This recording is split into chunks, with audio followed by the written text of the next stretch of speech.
কারোর স্বার্থে এপ্রিলে নির্বাচনের সিদ্ধান্ত হলে সেটি সুষ্ঠু হবে কিনা তা নিয়ে সংশয় প্রকাশ করেছেন বিএনপির স্থায়ী কমিটির সদস্য আমির খসরু মাহমুদ চৌধুরী। রোববার সকালে চট্টগ্রামের গণমাধ্যম কর্মীদের কথা বলেন তিনি। এদিকে নয়াপল্টন এক অনুষ্ঠানে দলের সিনিয়র যুগ্ম মহাসচিব রুহুল কবির রিজভী বলেন, এপ্রিলে নির্বাচনের সিদ্ধান্তে বেশিরভাগ দলের সমর্থন নেই। ঈদুল আজহা উপলক্ষে চট্টগ্রামের বাসভবনে স্থানীয় নেতাকর্মী ও গণমাধ্যম কর্মীদের সাথে শুভেচ্ছা বিনিময় করেন বিএনপির স্থায়ী কমিটির সদস্য আমির খসরু মাহমুদ চৌধুরী। এ সময় নির্বাচন প্রসঙ্গে গণমাধ্যম কর্মীদের তিনি জানান, কারো স্বার্থ রক্ষায় এপ্রিলে নির্বাচনের সিদ্ধান্ত হলে তা নির্বাচনকেই প্রশ্নবিদ্ধ করবে।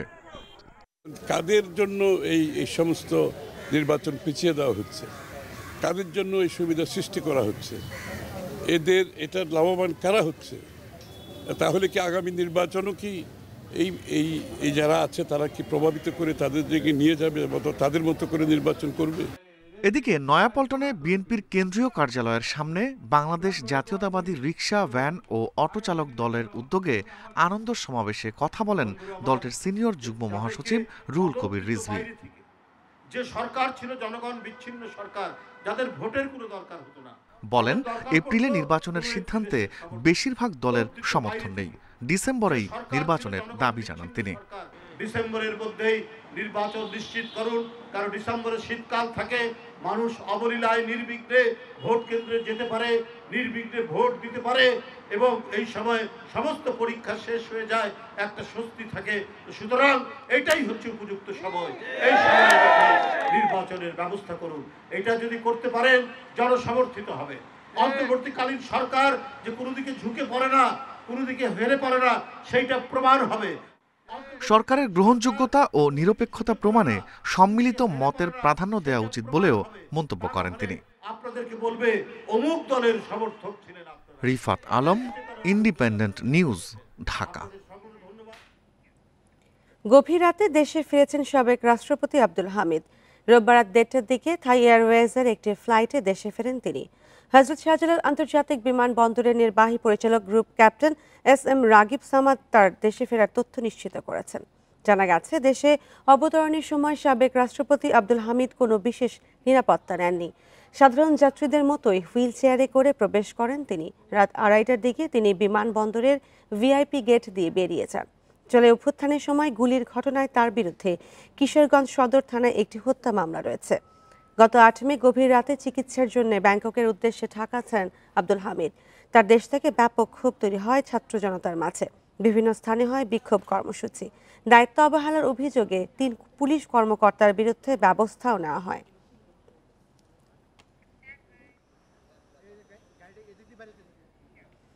লন্ডনের উদ্দেশ্যে 4 দিনের সফরে আজ ঢাকা ছাড়বেন প্রধান উপদেষ্টা অধ্যাপক Mohammad Yunus.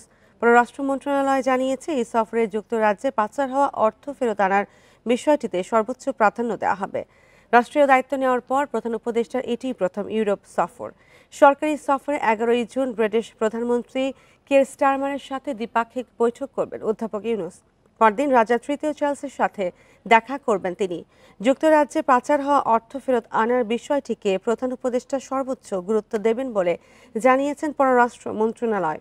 12 June Saint James প্রাসাদে রাজার হাত থেকে কিংস চার্লস হারমোনি অ্যাওয়ার্ড গ্রহণ করবেন অধ্যাপক মোহাম্মদ ইউনূস।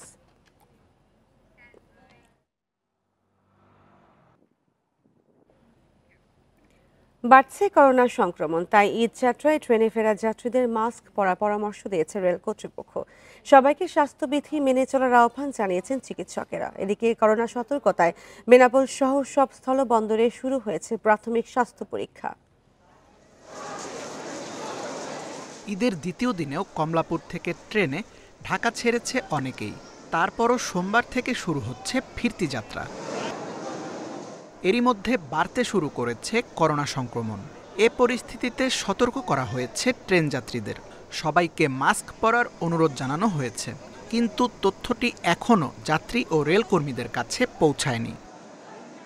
আপনার কোভিড ভাইরাস যখন হয়েছিল তখন থেকে এখন পর্যন্ত এগুলো চলমানে আছে। এগুলো আমরা সবসময় আমরা খেয়াল করি এবং জনগণকে এই বিষয়গুলোকে সচেতন থাকার জন্য আমরা সবসময় বলি। একদিন পরে আমরা যাইতেছি, এত পরিমাণ জ্যাম আর আনন্দ তো বড় বিষয় না, নিজের জীবনটা হলো অনেক বড় বিষয়।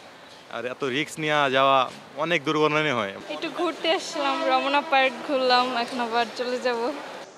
কোনো চিঠিও পাননি বলে জানান কমলাপুর রেল স্টেশন ম্যানেজার। এই নির্দেশনা আমি টিভি স্ক্রলিং এ দেখতে পাচ্ছি যে রেলপথ মন্ত্রণালয় থেকে যে মাস্ক ব্যবহার করার জন্য বলা হয়েছে, এই সংক্রান্ত চিঠিপত্র আমরা এখনো পাইনি। করোনা সংক্রমণের ঊর্ধ্বগতি বিবেচনায় স্বাস্থ্যবিধি মেনে চলার তাগিদ দিয়েছেন চিকিৎসকেরা। যেটা আমরা আগেও জানতাম কোভিডের সময় স্বাস্থ্যবিধি মেনে চলা, যেমন বাইরে বের হলে মাস্কটা পরিধান করা এবং সাবান দিয়ে 20 সেকেন্ড ভালো মতো হাতটা ধৌত করা, এই জিনিসগুলো আসলে আবার চালু করতে হবে। এদিকে করোনা সংক্রমণ বেড়েছে প্রতিবেশী দেশ ভারতেও, সেজন্য সতর্কতা জারি করা হয়েছে বেনাপোল স্থলবন্দরে। জ্বর আছে কিনা তার জন্য আমার এখানে চেক করলো। বিশেষজ্ঞরা বলছেন উদ্বেগের কিছু না থাকলেও সতর্ক হতে হবে সবাইকে। Tanvir Ahmed, independent news, Dhaka. ভারতে করোনায় একদিনে 6 জনের মৃত্যু হয়েছে, নতুন করে আক্রান্ত হয়েছে 378 জন। রোববার এ তথ্য দিয়েছে দেশটির স্বাস্থ্য মন্ত্রণালয়।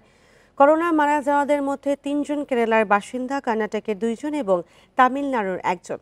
এ নিয়ে ভারতে এবছর করোনায় মৃত্যু বেড়ে দাঁড়ালো 65 জনে।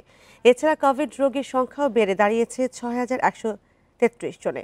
2 সপ্তাহ আগে এর সংখ্যা ছিল মাত্র 257 জন।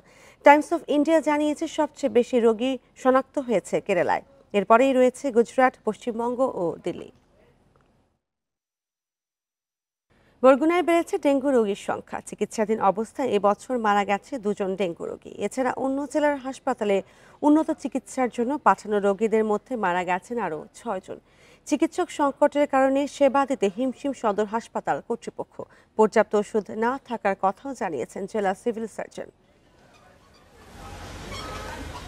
1 জানুয়ারি থেকে 3 জুন পর্যন্ত বরগুনায় ডেঙ্গু রোগী শনাক্ত হয়েছে 1147 জন।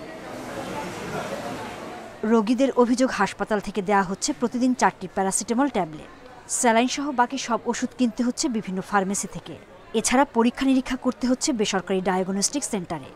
স্যালাইন তো কিনে বাজ এই আন্যা হেইপর করে হেরা না পাতে এখানে, আর আমাগল কয় আমরা হেইডা কি কিনে আন্যা করাই। আর এই জায়গায় বেশ সবই ধরেন বাইরে থেকে কিনে আনতে হয়, সরকারি কিছু পাইতেছি না।